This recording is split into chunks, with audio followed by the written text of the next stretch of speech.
하나님께 가까이함이 내게 복이라. 아멘. 어떻게 하나님을 가까이 하냔 말이죠. 믿음이 있어야 돼요. 성도가 누굽니까? 믿음이 있는 사람이 성도입니다. 이 믿음은 두말할 것도 없이 구원받은 믿음이에요. 아멘. 그래야 성도죠. 그런데 이번 집회 때 이 김 목사를 통해서 성도 여러분이 믿음의 사람이 되라 하는 것은 구원받은 믿음 전하는 것 아니에요. 이것은 기본 전제이고, 이번 집회를 통해서 이 김 목사가 전하는 믿음은 삶을 말하는 거죠. 그래서 삶으로 보여지는 믿음이 실제적 믿음이라는 거예요. 굉장히 중요한 말입니다. 여러분의 평생에 이 말을 잊으면 안 돼요. 실제적인 믿음이에요. 우리는 머릿속에 내가 예수님 믿는다, 믿음 있다, 예수 믿으니까 복 받는다. 여러분 물론 예배당에 나오는 게 중요하고 앉아 있는 게 중요해요. 그것도 어려운 시대니까 하나님 앞에 드리는 11조 예물이 중요해요. 그리고 시간 수고하고 봉사하고 헌신하는 거 중요해요. 우리 교회도 그런 분들이 참 귀하고, 그런 분들을 통해서 112년의 역사 동안 오늘의 교회를 이룬 거예요. 제가 부임했을 때보다도 지금 예산이 150%까지 성장했어요. 그리고 숫자는 뭐 한 몇 프로, 그때 비하면 지금 한 120%, 그렇게 많이 성장하지는 않았지만 그렇게 충성하고 헌신하는 분들이 있었기 때문에 교회가 오늘날 모든 면에서 면모가 새로워지고 성장하는 거예요. 우리 늘사랑교회도 눈에 보입니다. 교회 안에 첫째는 주의 종이 헌신하고, 그리고 둘째는 주의 종을 사랑하고 헌신하는 성도들이 눈에 보이고, 그런데 그것만 가지고 우리들이 행복하냐, 성도다운 삶을 사냐? 여러분, 이 예수님을 믿는다는 것은요, 지옥에서 천국으로 옮겨진 일입니다.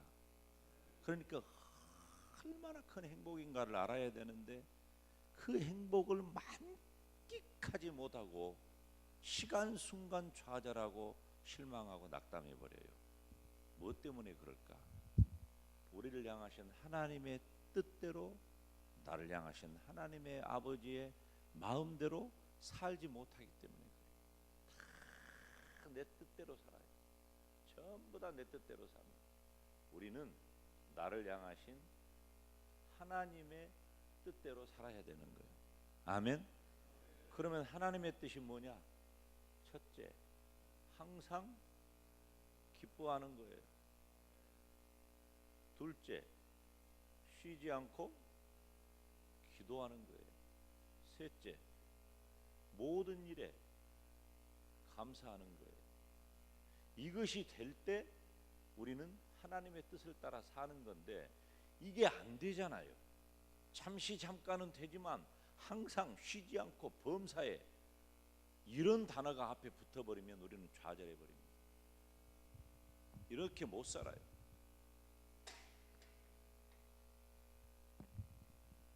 이번 성회를 통해서 이런 단어가 앞에 있다 할지라도 우리는 이런 사람이 될 수 있기를 축원합니다. 불가능해요. 못했어요. 그러니까 평생 그렇게 못하고 산 거예요. 여러분 용서하세요. 제 아무리 믿음 좋은 사람도 제가 그렇게 사는 사람을 못 봤습니다. 제가 그랬고요. 그런데 성경에 요셉이라고 하는 사람을 제가 만나고, 그리고 제가 하나님의 말씀을 깨닫는 게 중요하더라고. 내가 깨달으니까 여러분, 저는요 얼마나 행복한지 몰라요. 저는 제가 그렇다고 해서 이 세상 걱정과 근심과 고통 속에서 그냥 별 세계를 사는 사람이냐? 여전히 저에게도 내 주변에 나를 둘러싸고 있는 크고 작은 환경 때문에 염려하고 걱정하고 근심하고 고통하는 일들이 나에게 똑같이 밀려와요. 뭐 우리 교회가 좋은 교회라고 다른 목사님들이 경험하는 그런 일이 없느냐? 천만의 말씀이에요. 똑같은 교회예요. 뭐 우리 교회는 뭐 이렇게 뚝 떠다가 딴 데 갖다 놓은 교회가 아니라 그 말이에요. 그럼에도 불구하고 누가 보아도 목사님은 교회가 목사님 좋겠다고, 교회가 아무 걱정도 근심도 없어서, 아니 우리 교회도 안 다니면서 어떻게 그렇게 잘아요? 왜 그럴까요? 내가 그렇게 살아요. 나는 확신합니다. 나는 확신해요. 요셉이 이렇게 살았어요. 요셉이. 아따, 이것은 이렇게 시원하게 잘 나와 버리네. 어쩌면 생긴 건 똑같아도 봐봐요. 생긴 건 똑같은데 참말로 우리가 예수님을 똑같이 믿는 것 같아도 다르다 그 말. 이렇게 살아버려야 돼. 우리가 진하게 살고 확실하게 살고 뚜렷하게 살고 믿는 것 같이 살고 누가 봐도 행복해 보이고, 우리가 이 귀한 예수님을 믿고 이렇게 귀한 구원을 받았는데 어째 그렇게 산다요? 나 진짜 내가 깨닫고 나니까, 나도 똑같이 살 때는 나도 몰랐어요. 근데 깨닫고 나니까 너무 안타까운 거예요. 너무 안타까워요. 여러분, 제가 이것을 확 내가 정리를 해버린 거예요. 그러니까 공식이라고 했잖아요. 공식. 이 공식이 뭐냐? 첫째, 우리는 여지껏 뭐만 생각했냐면 형편만 생각한 거예요. 다른 말로 하면 환경, 처지. 예수님을 믿는 성도는 이런 말 쓰면 안 되는데 살짝 쓴다면은 팔자. 이런 것은 써놓고 얼른 지워버려야 돼. 우리가 잘 안 쓰는 말이니까. 그래서 그런 말 쓰면 안 돼요, 우리는. 그런데 우리는 예수님을 믿으면서 팔자를 확 고쳐본 사람들이에요. 이제는 팔자하고 상관없는 사람이 된 거예요. 근데 우리가 언제까지 이거 봐요, 나 팔자 타령하는 것하고 뭐가 달라요? 이것에 매이면 뭐 하나 때문에 기쁨도 잃어버리고 기도도 잃어버리고 감사도 잃어버리는 이런 바보 멍청이 같은 삶을 언제까지 살아야 되냐 그 말이에요. 우리가 기억하는 요셉은 정말로 멋지고 명품 인생을 산 사람, 누구든지 요셉을 좋아합니다. 그런데 우리가 알다시피 요셉은 이것 때문에 위대한 것이 아니에요. 이것은 우리 중에 있는 어느 누구도 요셉처럼 힘들지 않아요. 우리가 언제 노예 생활 해봤습니까? 언제 우리가 그렇게 복잡하고 역기능적인 가정에서 살아봤습니까? 10명이나 되는 형들이 시기하고 나를 죽이고,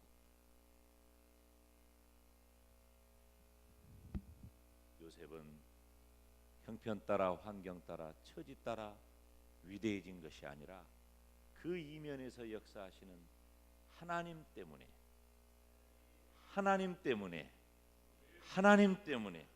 요셉의 인생을 이끈 것은 하나님이지 환경이 아니에요. 사랑하는 여러분, 저와 여러분의 인생을 이끈 것은 환경이 아닙니다. 그 환경 뒤에서 역사하시는 하나님 때문에 우리의 인생이 복될 줄로 믿습니다. 하나님 때문이란 말이에요. 그러니까 걱정과 근심이, 염려와 고통이 다 사라져버린 거예요. 내가 그것을 붙잡고 이 환경을 어떻게 해보려고 하고 이것이 어떻게 되어져야 내 마음이 때로는 편하고, 돈 때문에, 자식 때문에, 남편 때문에, 아내 때문에 나를 둘러싸고 있는 어마어마한 환경이 나를 이렇게 세워주는 것 같지만 그 환경 하나가 살짝 삐끗하면 내 인생 굴러떨어져 버린 거 시간 문제예요. 수다하게 봤어요. 우리 집안이 망할 줄 누가 알았답니까? 제가 우리 엄마한테 그랬다니까요. 엄마 혹시 어디 짱박오는 그런 그 땅 같은 거 없어요? 내가 나중에 물어봤다니까요. 진짜 없어야. 내가 그거 있으면 다 주제 없다는 거예요. 다 어째 버렸을까? 그런 게 말이다. 상상할 수도 없는 일이 어느 날 갑자기 우리 집안에 일어나가지고 그 순간에 끝나버린 거예요. 그리고 회복이 안 된 거예요. 그리고 회복이 안 돼. 그런데 내 인생은 무너진 경제가 회복되지 않았음에도 불구하고 내 인생은 예수님을 믿고 구원받아 천국 가게 되었고, 천국 가게 되었다는 그 사실을 확신한 이후에 내 인생은 하나님이 가장 복된 길로 인도하신 줄로 믿습니다. 내가 우리 아들딸 얘기를 했는데요, 내가 아들딸이 불렀어요. 난 너희들한테 줄 것 없다. 혹시 줄 것이 있어도 안 준다. 못 준다. 그건 내 것이 아니고 다 하나님 것이다. 그러니까 너희들은 알아서 살아야 돼. 앞으로 단 너희들이 공부를 할 때까지 혹은 가정을 이룰 때까지 어느 정도 경제적인 그것, 왜냐하면 경제적인 것에 매여버리면 자기들이 할 일을 준비 못하니까 그것은 내가 부모로서 도와준다. 그러나 그 뒤에는 너희들은 완전히 너희들 스스로 살아야 된다. 아빠도 그랬다. 그러나 아빠는 걱정하지 않는다. 하나님이 너희들을 책임지시고 하나님이 너희들을 인도하실 것이다. 나는 확신해요. 걱정도 안 합니다.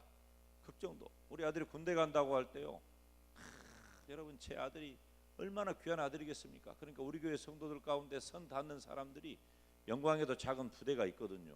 그쪽으로 빼주겠다. 또 혹은 어디로 해주겠다. 하나님이 다 알아서 하시지. 하나님이 다 알아서 해버린 거예요. 그래가지고 가초샤 근무하고 제대해가지고 지금 또 공부하는 거니까 이 녀석은 하나님이 인도하니까 군대에서도 공부하는 군대를 가게 하고 거기서도 자기 책임 다 하게 하고 하는 것마다 인정받게 하고 때로는 안 될 때도 있어요. 이 녀석이 어려요 아직. 그렇기 때문에 무모해. 그러니까 무모해서 도전하다가 실패하는 일도 있지만 그것도 다 하나님의 뜻이 있는 거예요. 그러니까 정말로 제가 특별한 거, 제가 지난주에요 갔다가 집에 갔다가 오면서 책상에다가 5가지 제가 내 유언처럼 내가 적어놓는데 이것을 지켜야 한다. 첫째, 예수님을 잘 믿어라. 그 5가지를 내가 딱 적어놓고 왔어요. 얘가 전화해가지고 아빠 명심할게요. 그러면서 내가 전화로 기도해 줬어요. 아침 일찍 학교 갔기 때문에 하나님께 맡겨버린 거예요. 여러분, 형편이 우리를 못 바꿉니다. 형편이 나를 바꾼다고 생각하면 큰 오산이에요. 두 번째, 하나님이 함께 하시면 어떤 어려움 가운데서도 형통합니다. 아멘. 이거 어제 저녁에 했던 말이잖아요. 따라서 합시다. 하나님이 함께 하시면 어려움 중에서도 형통합니다. 우리한테 문제는 어려움이잖아요. 우리 인생의 문제가 형편 환경이듯이 그 집안에서 그렇게 흙수저로 태어난 것이 우리들이 핑계할 만한 일이듯이 내 인생이 왜 꼬이냐? 지금 우리가 만나는 어려움이잖아요. 근데 이게 문제가 아니라니까.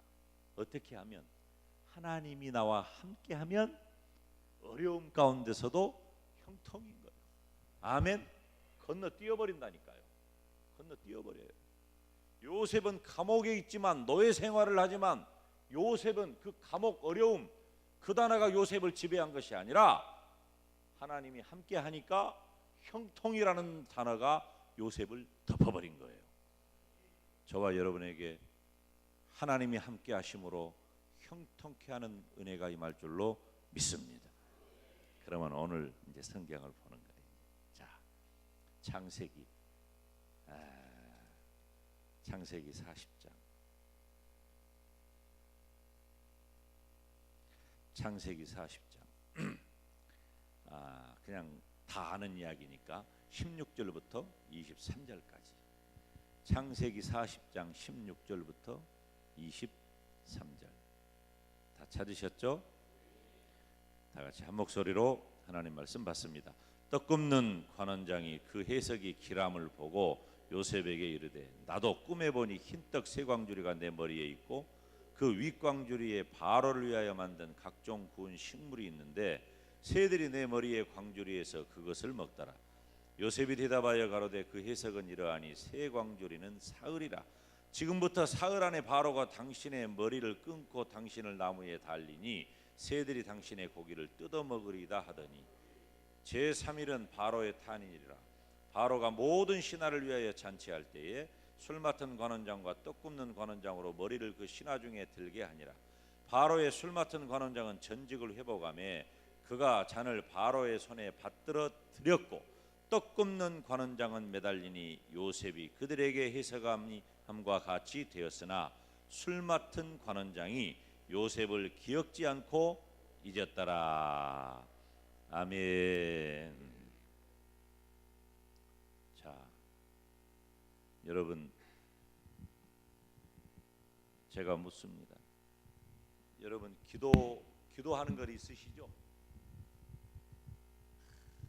이루어졌으면 하는 그런 기도의 제목들이 있으시죠? 다 있어요. 그런데 그것이 하루 이틀 지난 게 아니라 오래된 기도 제목도 있죠.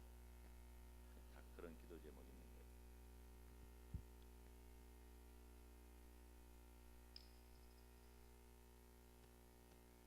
어째서 아침부터 흘리고 이런? 흘린 게 아니라 물병에서 그렇구나. 자, 우리가 무언가를 그렇게 기다린다는 것은 기대감이 있기는 하지만 즐거운 일은 아니에요. 무너져버린 가정 경제가 회복되기를 기다린다든지, 방황하고 집 나간 자녀들이 돌아오기를 기다린다든지, 병들어 있는 내 가족이 낫기를 기다린다든지, 그런 기다림이라고 하는 것이 굉장히 고통스럽습니다. 기다리지 아니하고 그냥 막 우리들의 마음은 무슨 문제가 생기면 얼른 그것이 이루어지기를 원하잖아요. 그게 다 우리들의 마음의 소원입니다. 그런데 어찌된 것인지 하나님은 답이 없어요. 우리가 기대하는 답을 안 주는 거예요.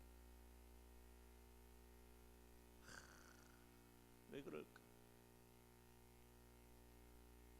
자, 여러분, 제가 어제 저녁에 했던 질문 한번 다시 해볼까요? 하나님이 살아계십니까? 그 하나님이 그 어떤 것도 이루실 능력이 있으신가요? 그 하나님이 나를 사랑하십니까? 그런데 왜 하나님이 이렇게 기다리게 하냐 그 말이에요. 하나님이 살아계시고 하나님이 능력도 있고 그 하나님이 무엇보다도 나를 사랑하시는데 왜 문제가 이렇게 해결되지 아니하고 오랜 시간 동안 목사님, 나는 문제 하나도 없어요. 걱정도 없어요. 기다리는 것도 없어요. 그런 분은 그냥 6시 되기 전에 가셔도 괜찮아요. 왜 그럴까요? 여러분 보세요. 지금 이 창세기 40장에 요셉이 어디 있습니까? 지하 감옥에 있어요. 지하 감옥에. 참 이 요셉의 인생도 기가 막힌 인생이에요. 집안이 복잡하고 힘들어. 그래도 아버지의 사랑을 받을 때는 괜찮은가 했는데 형들의 미움을 받고 상인에게 팔려와 가지고 노예 생활을 하고 열심히 성실하게 최선을 다해서 살다 보니까 그 가정의 총무가 되는 그런 인정을 받게 되었는데 주인의 아내가 유혹을 했어. 그 유혹을 이기는 것이 믿음이라고 생각하고 끝까지 지지 아니하고 믿음 지키고 자신의 정절 지켜서 믿음을 지켰는데 여러분 소년이 그렇게 하기 어렵습니다. 청소년 때 요셉이 그렇게 했을 때는 10대 후반 20대 초반의 일이에요. 20대 초반이에요. 그 청년이 그 어린 사람이 그렇게 지켜내기 어려운 일을 한 거예요. 그러면 상 받아야 되잖아. 그런데 그것 때문에 지하 감옥에 갇히는 거예요. 여러분 요셉이 갇혀 있는 지하 감옥은 어떤 곳이냐? 바로의 감옥이에요. 그러니까 그곳은 죽기 전에는 빠져나온다는 것이 있을 수 없는 기적 같은 환경이 바로 이 보디발이 관리하는 바로의 지하 감옥이라 그 말이에요. 그러니까 보세요. 요셉은 17살에 형들에 의해서 구덩이에 빠졌는데 아직까지도 감옥 속에, 지하 구덩이 감옥 속에 있는 거예요. 얼마나 시간을 더 있어야 할까요? 그런데 그때 요셉이 갇혀 있는 감옥에 심상치 않은 두 사람이 들어옵니다. 뭔가 그 사람들은 태도도 다르고 품위도 다르고 말하는 것도 달라요. 한 사람은 바로의 술 맡은 관원장이고 한 사람은 바로의 떡 맡은 관원장이, 이 두 사람이 들어온 거예요. 여러분, 술 맡은 관원장이라고 술 따라주고 술 심부름 하는 사람으로 생각하면 안 됩니다. 떡 맡은 관원장이라고 방앗간하는 사람이라고 생각하면 안 돼요. 이 사람들은 바로의 측근에서 애굽의 모든 정치를 관리하고 감독하고 정사를 의논하는 바로의 수석 비서관들이에요. 그런데 어찌된 일인지 그 사람들이 감옥에 온 거예요. 바로에게 굉장히 중요한 사람이죠.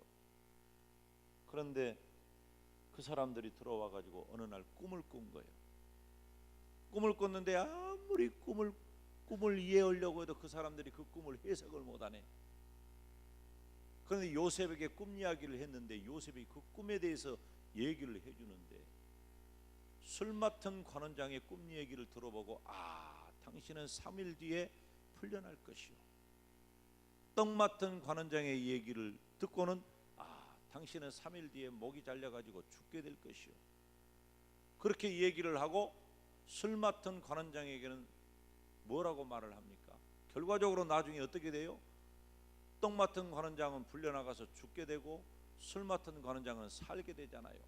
그런데 감옥을 나가기 전에 요셉이 술 맡은 관원장의 꿈을 해석하면서 어떤 말을 했습니까? 당신이 여기서 나가게 되거든 14절에 나를 생각하고 내게 은혜를 베풀어서 내 사장을 바로에게 고하여 나를 여기서 이 집에서 나를 건져내소서. 나는 억울합니다 그 말이에요. 내가 감옥에 있을 사람이 아닙니다. 나는 주인의 아내가 나를 유혹했고 그 유혹을 물리쳤기 때문에 그것 때문에 모함을 당해가지고 억울하게 감옥살이를 합니다. 당신이 만약에 다시 이 감옥에서 나가게 되면 바로에게 내 사정을 말해가지고 나도 빼내 주십시오. 알았다. 그랬는데 23절에 다 같이 시작. 술 맡은 관원장이 요셉을 기억지 않고 잊었더라. 잊어버렸어요. 우리 같으면 잊었겠어요? 안 잊어버렸겠잖아. 내가 감옥에 있을 때 꿈을 꿨는데 그 꿈을 요셉이 해석했는데 어쩌면 그렇게, 보세요. 얼마 동안 잊혀졌는지. 41장 1절에 만 2년 후에 바로가 꿈을 꾼즉 자기가 하숫가에 삽니다. 우리가 잘 알고 있는 얘기잖아요. 바로가 꿈을 꾼 거예요. 언제? 2년 뒤에. 그러니까 요셉은 그냥 날마다 옷차림을 단정하게 하고 오늘이나 내일이나 기다린 거예요. 그런데 문제는 까마득히 잊어버린 거예요. 이 술 맡은 관원장이 요셉을 기억해서 요셉은 금방이라도 빠져나갈 줄 알았어, 그 감옥을. 그런데 요셉의 존재 자체를 2년 동안이나 잊어버린 거예요. 바로가 꿈꿀 때 그때사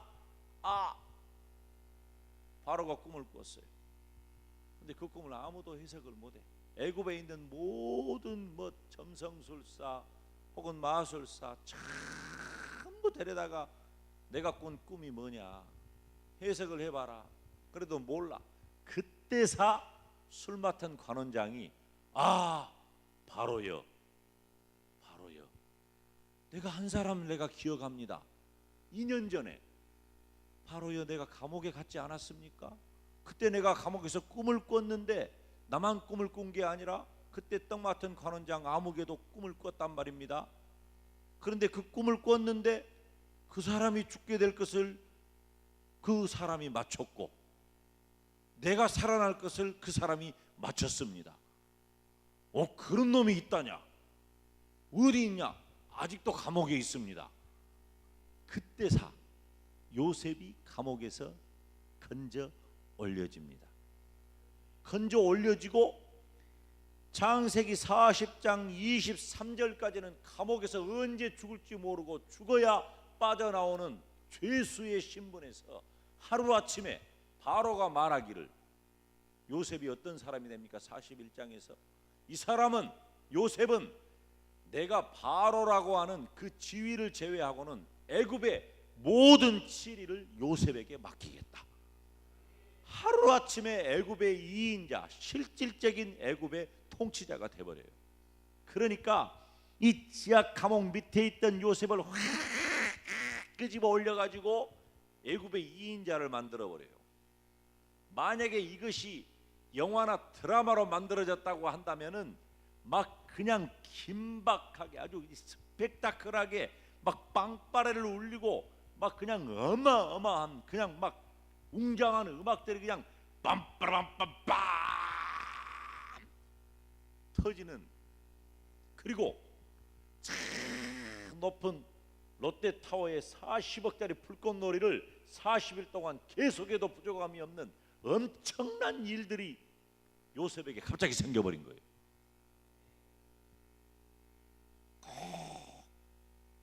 성도들은이 요셉이 총리가 돼야 직성이 풀려가지고 그때 아멘을 하는 거예요. 이렇게 기가 막혀버리잖아요. 우리의 소망은 뭐예요? 요셉이 언제 총리가 되냐요. 여러분, 요셉의 인생을 드라마로 만들어봐요. 주인공이 죽고 살고 하다가 짠 하고 드라마 끝나버려요. 자, 그러면 우리는 이 대목에서 왜 하나님이 살아계시고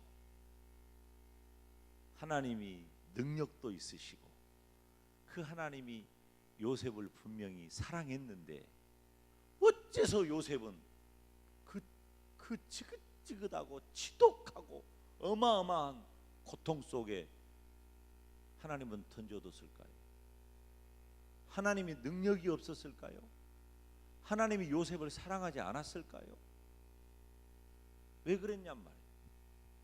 여러분, 기다림의 시간이 길고 길수록 그 뒤에 찾아오는 영광이 엄청나게 큰 것입니다. 혹시 여러분이 뭔가를 기다리고 있다면 하나님께서 그 기다림의 결말을 맺을 때 여러분도 복되고 하나님도 영광되는 귀한 은혜가 있을 줄로 믿습니다. 근데 언제냐고 말이요, 그것이.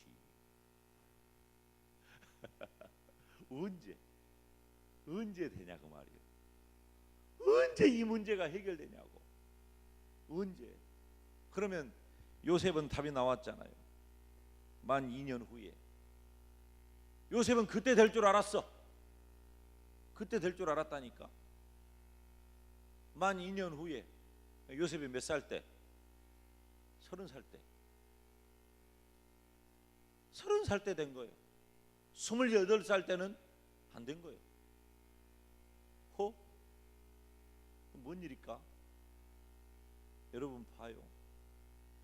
애굽의 고위 관리 등용 기준이 뭐냐면 30세입니다. 애굽의 공직자 채용 연령이 30세예요. 이건 내 얘기가 아니에요. 문헌에서 근거한 얘기예요. 그냥 한 말이 아니에요. 요셉은 30살이 돼야 총리가 되는 거예요. 그냥 30살이 될 때까지는 그냥 거기 있는 거예요. 그런데 30살이 되자마자 하나님이 확 뽑아 올려버린 거예요. 여기서 중요한 게 뭐냐면 하나님의 때. 여러분, 우리가 기다릴 때 기다림에는 반드시 하나님의 때가 있다. 어마어마하게 중요한 얘기입니다. 어마어마하게 중요한 얘기.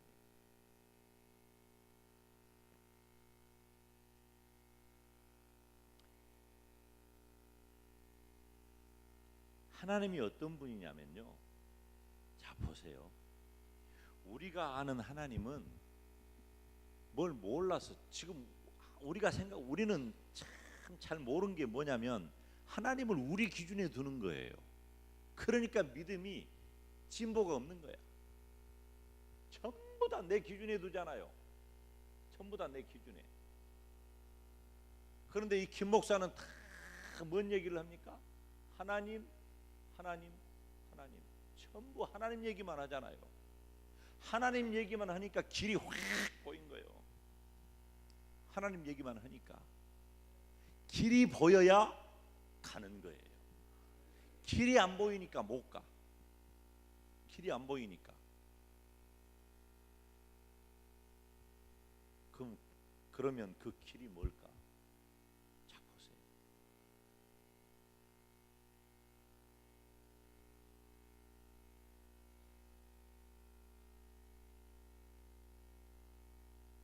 예수님 재림. 창세기 1장 1절. 예수님 재림. 이쯤에서 예수님의 십자가, 예수님이 있겠죠. 자, 하나님께서 창세기 1장 1절이 뭐예요? 태초에 하나님이 천지를 창조하시니라. 그때 하나님이 뭘 만들었냐면, 이건 시간이에요. 시간도 만들고, 시간만 만든 것이 아니라 공간도 만드셨어요. 즉 하나님은 공간을 만드시면서 시간도 함께 만들었단 말이에요. 저녁이 되며 아침이 되니 이는 첫째 날이니라. 이것이 우리 개혁주의 정통 보수 신앙의 창조론입니다. 그러면 하나님은 어떤 분일까요? 하나님은 태초에 하나님이 천지를 창조하시니라 라고 하는 창세기 1장 1절 이전에 하나님이 계셨을까요? 안 계셨을까요? 있었어요? 없었어요? 하나님이 있었지. 물어보나 마나지. 하나님은 이 세상이 생겨나기 이전부터 계신 분이에요. 그러면 하나님이 시간 안에 계신 거예요? 시간 밖에 계신 거예요? 시간 밖에 계신 거예요. 하나님은 시간 안에도 있고 시간 밖에도 있는 거예요. 그리고 이때 시작된 온 세상은 예수님께서 다시 오실 때 다 끝납니다. 이 세상은 끝나요. 그때는 시간도 공간도 다 해체돼 버려요.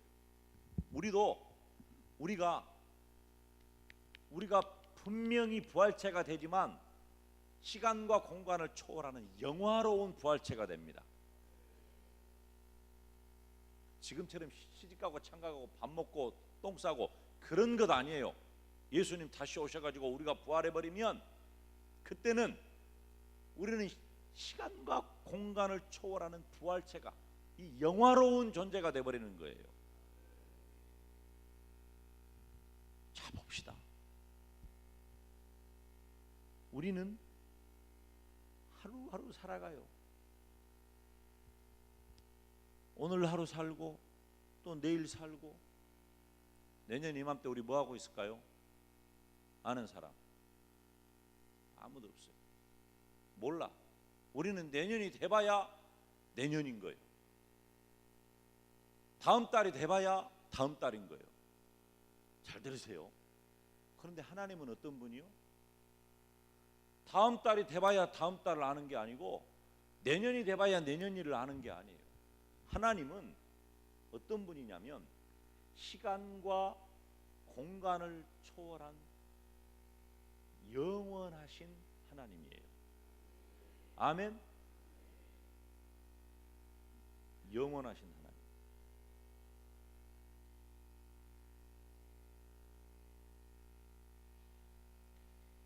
이 영원하신 하나님이라고 하는 이 주제는 제가 1989년 신학부 1학년 때 제가 확 붙잡아 버린 거예요. 제가 다니는 신학교에 광신학부라고 있는데요. 그 학부의 소논문을 제가 기재했는데 시간 공간의 개념과 하나님의 영원성이라는 주제로 제가 소논문을 발표를 해요. 거기서 모든 이 김용대 목사의 모든 신학과 신앙은 바로 이 영원하신 하나님이라고 하는 것을 붙잡을 때 확고해졌어요. 지금까지도 그래요. 아마 앞으로도 안 변할 거예요. 이보다 더 큰 걸 내가 보지를 못했기 때문에. 이 영원하신 하나님이라고 하는 하나님의 이 속성이 하나님께서 행하시는 모든 일, 영원하시기 때문에 불변합니다. 영원하시기 때문에 전능합니다. 영원하시기 때문에 전지합니다. 영원하시기 때문에 무소부재합니다. 이 하나님의 영원하심이 다 해결돼 버린 거예요. 우리는 내일 일은 난 몰라요. 하루하루 살아요. 하루하루 사는 거예요. 그래야 살아가야 그날 일을 알아. 그러니까 내일 일을 모르기 때문에 우리는 모르고 불안하고 그래서 기도해. 그런데 하나님은 우리가 기도하는 것을 우리처럼 하나님도 내일 일을 몰라서 어떻게 될 줄 몰라서 우리를 그만두는 게 아닌 거예요. 하나님은 우리가 살아가는 전 세대 그리고 예수님 다시 오실 그때까지 전 인류의 역사를 하나님 모두 다 알고 계시고 모두 다 주관하고 계신다 그 말이에요.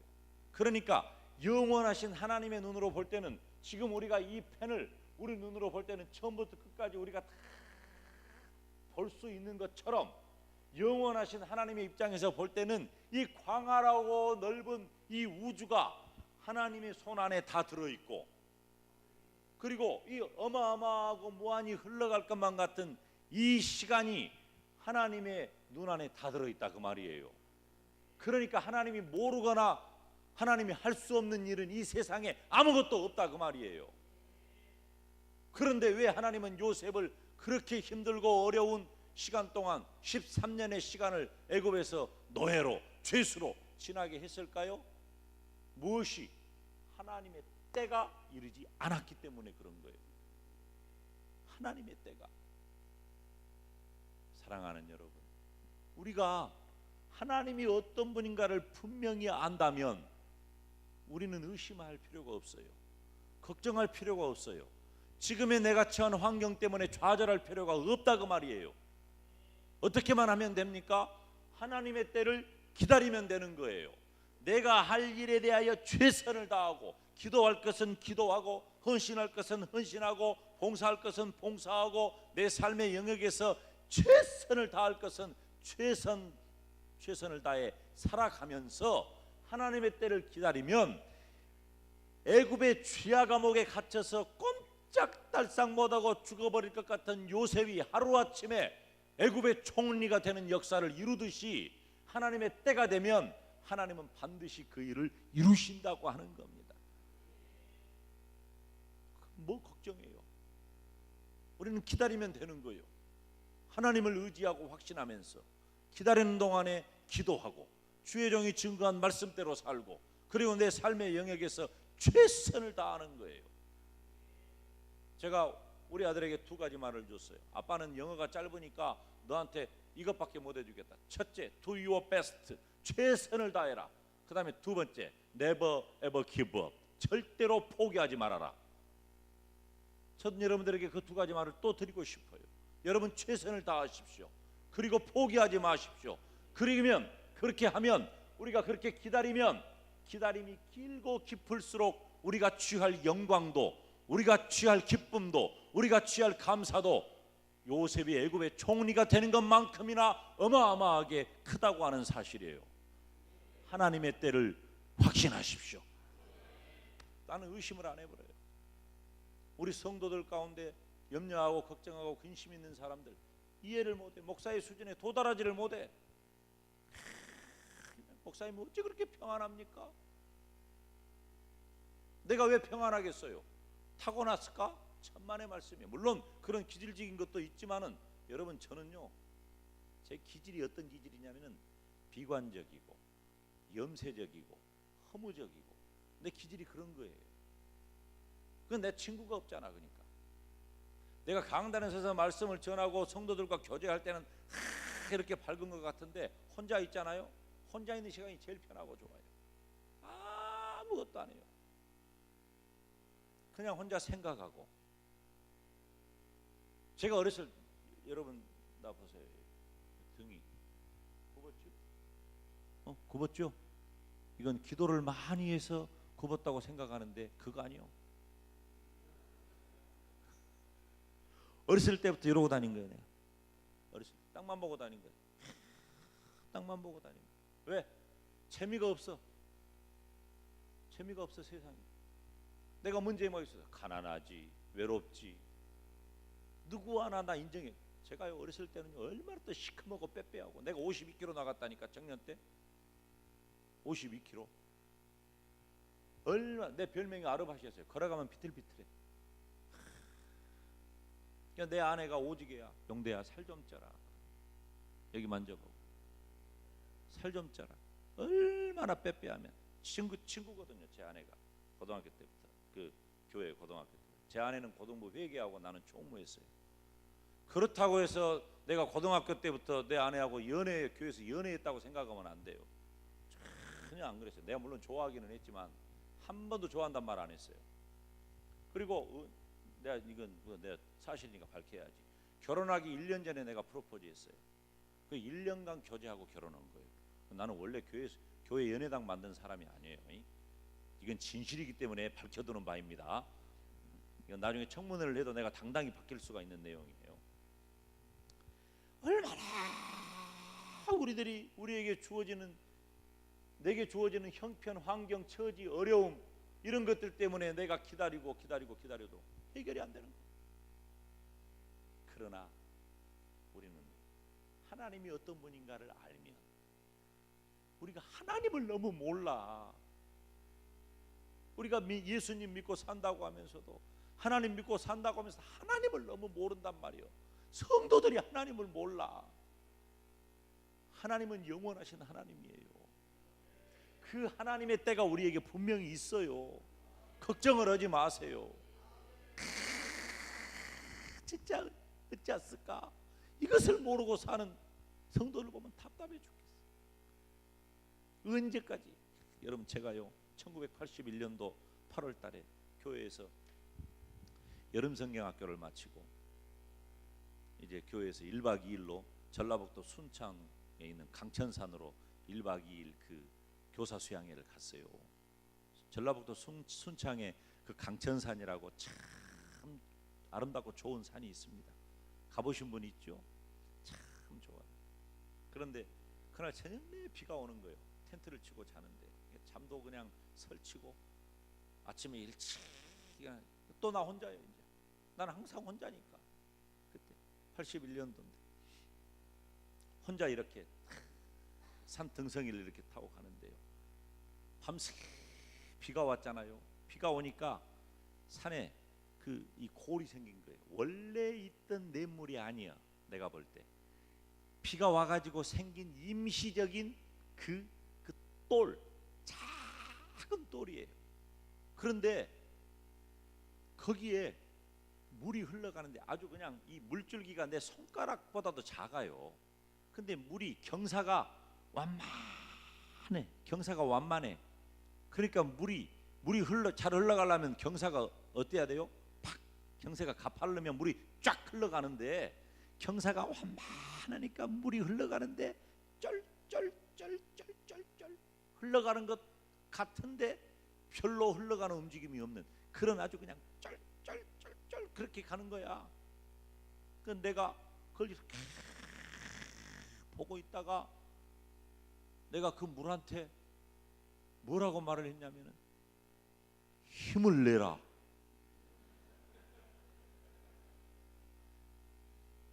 바다로 가라. 바다로 가야 하지 않겠냐. 아니 내가 그 말을 했다니까. 내가 그 물에다 내가 미친놈인가? 힘을 내라. 바다로 가야지. 쩔쩔쩔쩔. 여러분 1981년도면은 몇 년 전이요? 나는 계산을 몇 년 전이요? 37년. 그러면 37년 전에 전라북도 순창군 강청산 산꼭대기에서 내가 봤던 그 물, 내가 힘을 내라 바다로 가야지 했던 그 물이 지금 어디가 있을까? 37년 흘렀으면 바다 간 거예요. 바다 간 거예요. 여러분 봐요. 산 위에서 쫄쫄쫄쫄 흐르는 물이 나아요?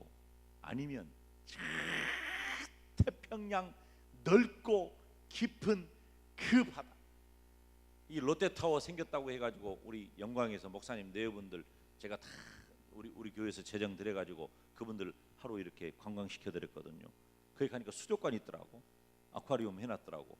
가서 보니까 그냥 뭐 이것저것 다 갖다 놨는데 내가 짜잔해 죽겠어. 왜 그래요? 나는 바다를 본 사람이야. 바닷속을 본 나한테는 그 수족관이 애기들 장난이요. 그 태평양 그 넓고 깊은 그 바다가 얼마나 광활하고 얼마나 아름답고 그 고기가 웜에 헤아리지도 못할 그 어마어마한 고기들이 그 안에 다 있는 거예요. 그런데 우리는 지금 쫄쫄쫄쫄쫄쫄 혹시 여기 있지 않습니까? 그러면 우리 인생이 지금은 쫄쫄쫄쫄 여기 있습니까? 아니면 그래도 조금 흘러간다고 하는 쾌천에 있습니까? 시냇물에 있습니까? 강물에 있습니까? 아니면 바다에 있습니까? 어디에 있든지 우리는 마침내 어디에 도달합니까? 바다에 가는 거예요. 바다에 가는 거예요. 냇물아 흘러 어디로 가니? 강물 따라 가고 싶어 강으로 간다. 강물아 흘러 어디로 가니? 넓은 세상 보고 싶어 바다로 간다. 이것은 내 인생의 복음서인가요? 여러분, 우리는 바다로 갑니다. 바다로 갈 사람들이에요. 지금 냇물에 있다고, 지금 강물에 있다고 여기서 접으면 안 돼요. 나는 언제 바다로 갈 거나? 우리는 바다로 갈 수밖에 없는 사람이야. 왜? 하나님의 때가 우리에게 도달하면 하나님은 우리를 그 넓고 그 큰 바다에서 마음껏 유람선 타고, 아멘, 우리는 그럴 사람이라 그 말이에요. 우리는 지하 감옥에 그대로 썩어 죽을 사람이 아니라 애굽의 총리가 될 사람이에요. 지금 우리가 처한 환경과 형편과 처지 때문에, 우리가 잠시 잠깐 만난 어려움 때문에 우리가 망하고 끝장날 사람이 아니라 하나님 그분의 때에 하나님이 살아계시고 하나님이 능력이 있으시고 그 하나님이 나를 사랑하신다는 것을 우리가 확신한다면 하나님의 정한 그때에 분명히 하나님은 다 알고 계시. 나만 모르는 거예요. 지금 나만 모르는 거예요. 하나님이 지금 나를 보고 계실 때 내가 쫄쫄쫄쫄 흘러가는 이 어려움, 이 고통, 이 시련, 이 좌절의 시간을 가고 있는 이때에 하나님이 뒤에서 말씀하시는 거예요. 힘을 내라. 바다로 가야지. 포기하지 말아라. 바다로 가야 할 것 아니냐. 저와 여러분의 인생은 여기서 끝날 사람이 아닌 거예요. 하나님이 함께 하실 줄로 믿습니다. 오늘 또 우리가 삶의 현장에서 살아갈 때에 힘들고 어려운 일 만납니다. 집에 들어가면 금방 결제해야 할 것, 또 내 자식이 힘 빠져 있는 것, 그리고 우리 가정에 힘들고 어려운 일들, 그리고 너무나도 오랫동안 기도하고 준비하고 계획했지만 풀리지 않았던 문제들, 두려워하지 맙시다. 하나님의 때가 되면 반드시 하나님께서 이루실 줄로 믿습니다. 이 시간에 우리가 기도할 때 이렇게 기도합시다. 하나님, 내가 하나님의 때를 준비하고 하나님의 때를 기다릴 만한 믿음을 주시옵소서. 그리고 마침내 하나님 요셉을 애굽의 총리가 되어 하나님의 백성 이스라엘 민족을 구원하는 역사를 이루셨듯이 나를 통하여 하나님이 기뻐하시를 위대한 역사를 이루어 주시옵소서. 다 같이 손들고 주님 이름 부르며 기도의 자리로 나갑니다. 주여 주여 주여. 오 사랑하신 아버지 하나님이여, 주님의 크신 은혜와 사랑 가운데 오늘도 우리가 기다리는 문제, 하나님의 때가 있음을 말씀을 통해 요셉의 삶을 통해 주신 것을 감사합니다.